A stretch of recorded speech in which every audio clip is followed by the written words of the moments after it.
Hello everybody, I'm Gwen Campbell-Mindes. Welcome to Gwen's Bookish Ramblings. And today we are talking about Margaret Frazer's The Widow's Tale, the latest in the Dame Frevisse Medieval Mystery series. This is probably the saddest book in the series. This is, there are sad things that happen. There are tragic things that happen in this, but this is one where it's just... the ending is just sad. And it's sad, it's sad because one of the protagonists of this book, whose husband died and who was wrongfully accused of blatant, horrifying immorality and who had to go through all kinds of trouble to get her children back from her brother-in-law, who was just cousin-in-law? And he's one of the worst human beings on the face of the planet. And so was his wife. And so there's that, and then in the process, her brother gets murdered, and her brother's squire is murdered, and, everything is just really awful. And at the very end of this book, you find out that a huge percentage of the bad things happened because the woman who is acting as sort of a nursemaid, governess, what have you, to her children, this is massive spoiler territory, but this is one of the things that make this so much sadder, so, live with it, people, because this is an all spoiler zone. I don't actually care, because I'm a firm believer that it's virtually impossible to talk about a book properly if you can't, talk about it. So I'm talking about it. This woman who was, maid and took care of the children and so on, is the cause of this because she was so determined to help her own son that she committed this horrific betrayal. And what Frevisse notes is that the thing about this character, about this Iveta, is that, and it's something that's mentioned early on in the book, is that she doesn't think ahead. She is a person who exists in the now just to an incredible degree, such that she just doesn't think about the consequences of her actions. That, she's so determined to, in the course of the book, to reduce conflict in the immediate moment, that she doesn't think about the fact that if you reduce this conflict right now, it's just going to crop up later. And in this case, she's so determined to make sure that her son has a better living as a priest that she basically betrays her mistress, who, by then she should have known that Lawrence Hellington is the worst ever. And we know he's the worst ever. He's the worst ever right at the start of the book. But she's so caught up in what she's thinking about that it doesn't occur to her that going to somebody who is the worst ever and asking a favor, is just a terrible idea. And it's... this is one of those things where it's a little bit like all those stories where people sell their souls to the devil, and you're just sort of left thinking, but it doesn't matter how amazing whatever thing is in the moment if you're going to spend an eternity in hell. How can you not think that far ahead? And so,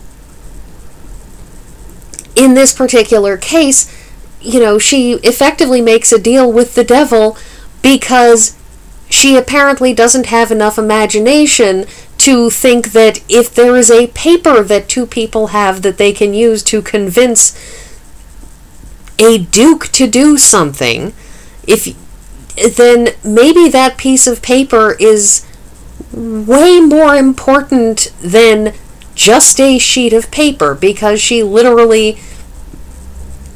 Because at the crux of this is that there is a piece of paper on which something is written, And we don't know until close to the end of the book what is written on it, but in effect, that it is a thing that was intended to be used to effectively blackmail the Duke of Suffolk into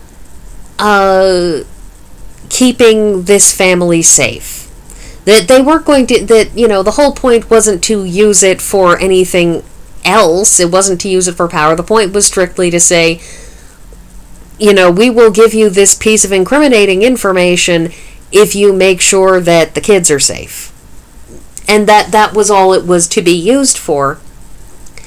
But it is horrifically incriminating, and people get murdered over it, and it's this horrifying thing when you realize how much of the tragedy in this, that you have a spy who tells people things, and that causes killings to happen, and so on and so on and so forth, and of course, and we see Alice again, Frevisse's cousin Alice, who has been hardened and who has been living with a husband who, after all, the last time we saw Alice, her husband had been willing to sentence people to death for convenience, had been willing to wish people to die quickly without waking up because it would be convenient for him, even though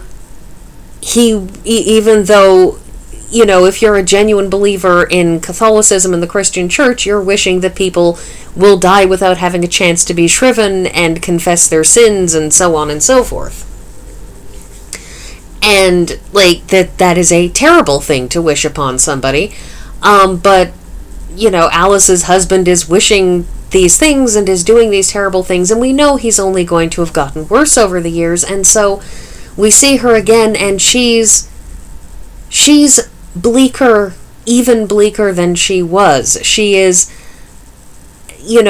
desperately clinging on. She has gotten bitter and cynical, that you have this moment when Frevisse looks at Alice and says, you do realize that there are people in the world who will do things for each other out of love, out of caring for each other. And Alice looks at her and effectively says, yeah, I did believe that at one time in my life. I'm not sure I can anymore. That she has spent so much time dealing with her husband, Suffolk, that she's having trouble even believing in that.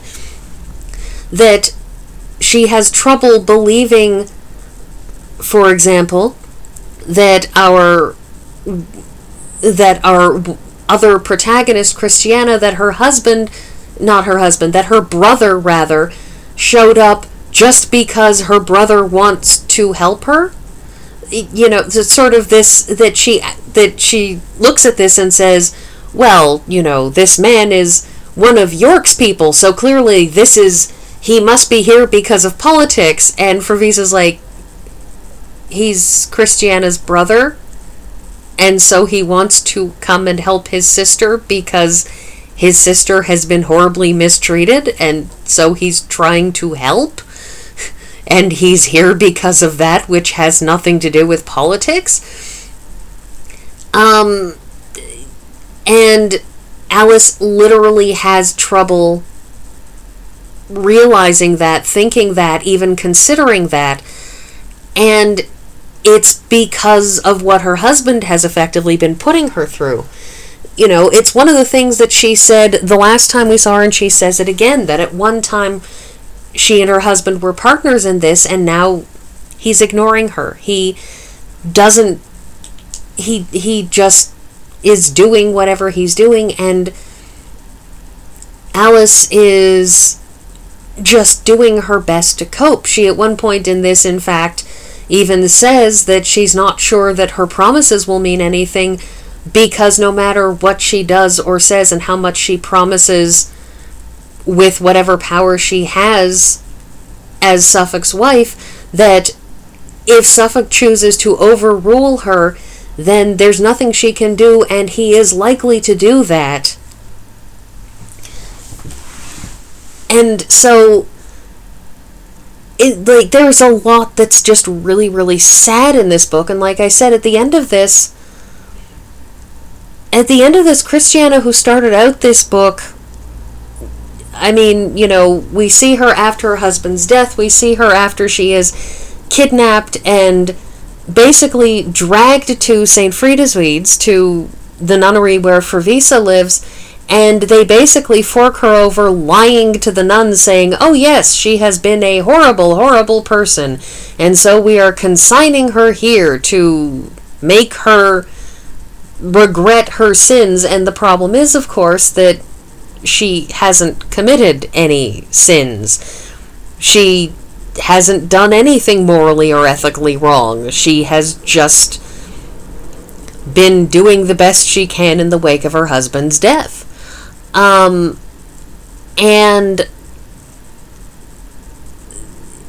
so, you have this grief and this head-spinning depression and sadness at the start, and you have this brief upswell of hope in the book after she is allowed out, after she is given the chance to escape, after she's reunited with her children, and then things just start crashing around her again. And at the end of the book, when she murders a man, she murders Lawrence Hellington at the end of this book just to protect her children, and it is it's just one long horror show, one terrible thing after another.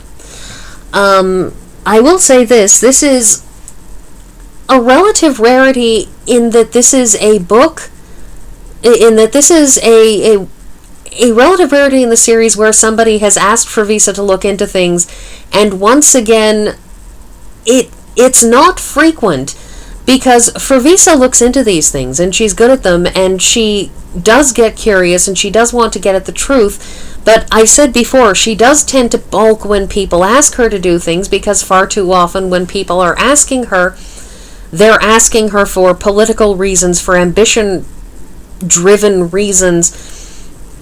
But when Alice asks her to look into it, in this book, she doesn't hesitate. And I think part of that is the faith and trust between her and her cousin.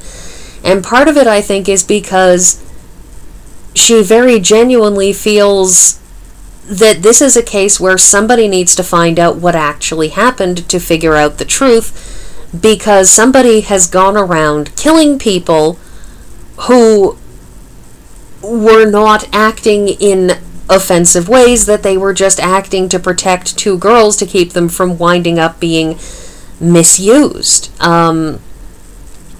There's a conversation that is had about the betrothal that Lawrence Hellington wants for Christiana's daughter Mary, and the fact that this betrothal was basically that he describes this notion that, well, if we betroth Mary to, Lawrence's son Clement, so yeah, Lawrence is a cousin, to Clement, then as soon as she has a child, even if the child dies very, very young, then Christiana's husband's lands will revert to Clement, and then the lands are brought together, and it is pointed out that Mary probably wouldn't survive much past childbirth, and that Jane would immediately be sent into a nunnery, the younger sister. And Frevisse says, that's a horrifying thing, and Esther Say points out that what they had done to Christiana, where they had literally dragged her from her home, kidnapping her, gagging her as they dragged her across the country, and then lied to put her under the care of these nuns. It's just, this is a horrifyingly awful series of events. And it is an absorbing story and interesting, and I frankly don't think the mystery is all that mysterious, but also, wow, this is a humdinger, but it is sad. It is really, really sad. It is sad so much of the way through. So that's all I have to say, and I guess I will see you all next week.